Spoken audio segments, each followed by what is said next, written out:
Hi, I'm Shane. Thanks for hanging out today. We are going to talk about the Zoom Q2n, its various problems, and how you can deal with them. For the record, I think you should deal with them. For $160, I think this is a great camera. The low-end GoPros start at $200. They have a similar quality of picture, but the microphone on the GoPro is just totally not usable for any kind of music.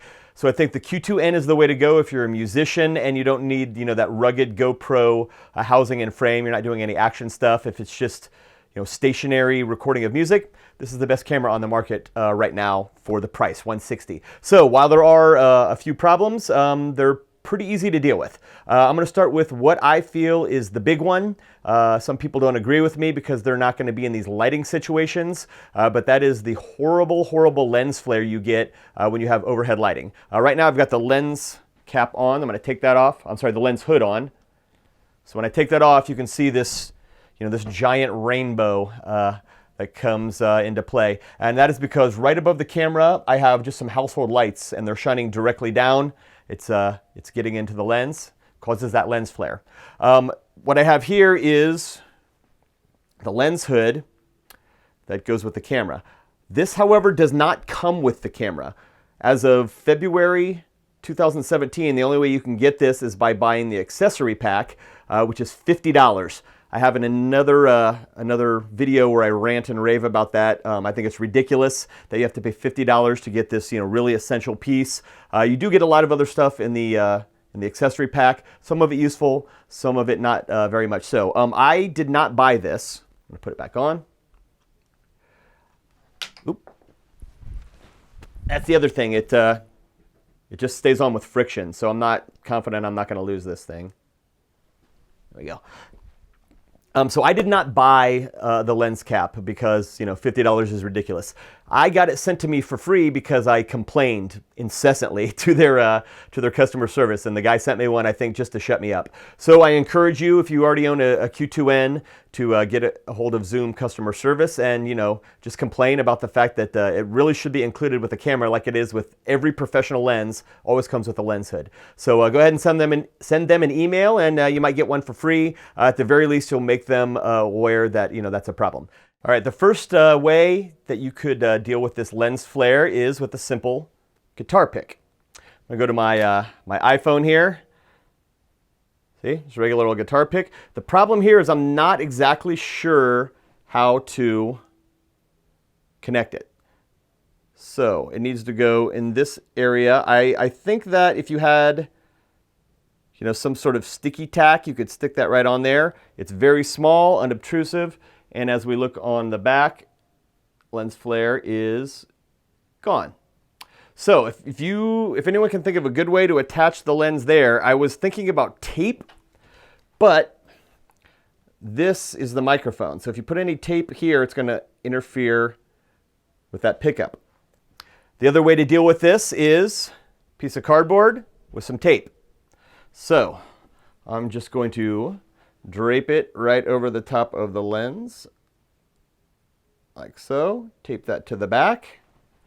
So we just got a little hood there, and lens flare is gone. So that seems to probably be the easiest way to deal with it. However, looks awful.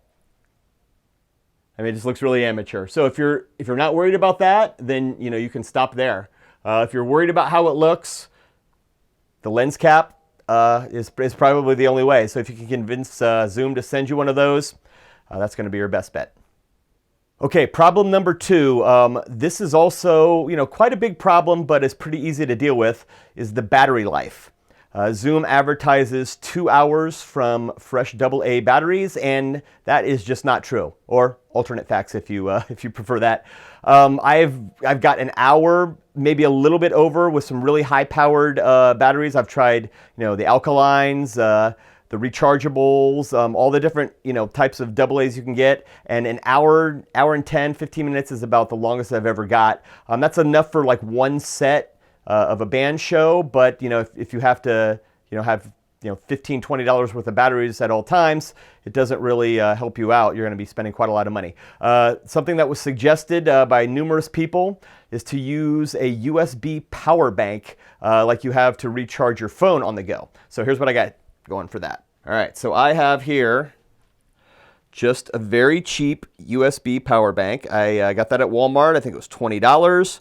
The specs on that, I don't know a lot about these, to be honest. It says 2600 mAh, which I think is milliamp hours. So I'm not sure if that's a good one, bad one, but it was only 20 bucks.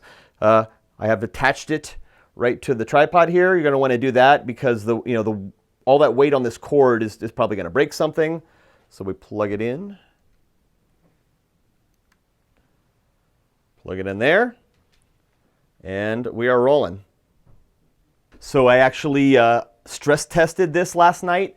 I have a 64 gig memory card, and that holds about 5.5 hours worth of video. I started the video with a fresh battery, and it filled the entire card, and there was about 25% left in that, that 2600 battery. So grab you one of those. You'll be fine. I have been just plugging it in when I've been using it to record my band at gigs. I support it, much the same way, and there's always, power when you're playing a band show, so that has worked fine for me. So easy way around that. You can get the rechargeable batteries, and that keeps you from having to spend a lot, but the battery life is actually worse because those rechargeables after a while don't hold a full charge anymore. So there are a few ways to deal with that.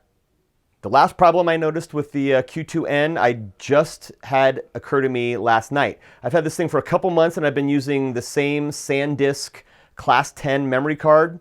No problems. Over the weekend I had a gig and I looked up a couple times and I noticed that the light was off. I thought that maybe, I had just forgotten to press it.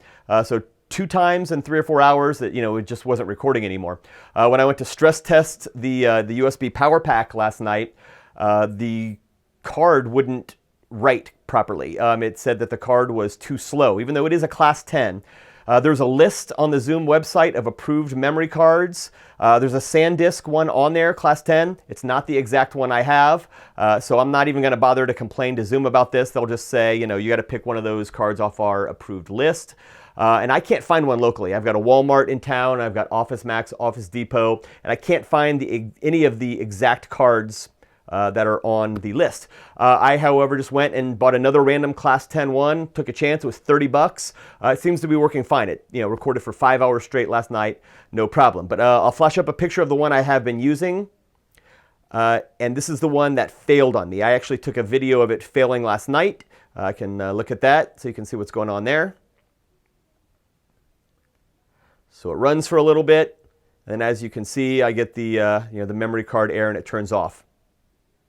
I think that would be really, really frustrating if I didn't expect it to happen. Like if I was out and about, that was the only memory card I had, and I was trying to record a show or something, and all of a sudden it wouldn't work. So I'm really, really not happy about that. But that's a brand new problem. I'm not quite sure what to do other than buy one of those memory cards that are on the official list.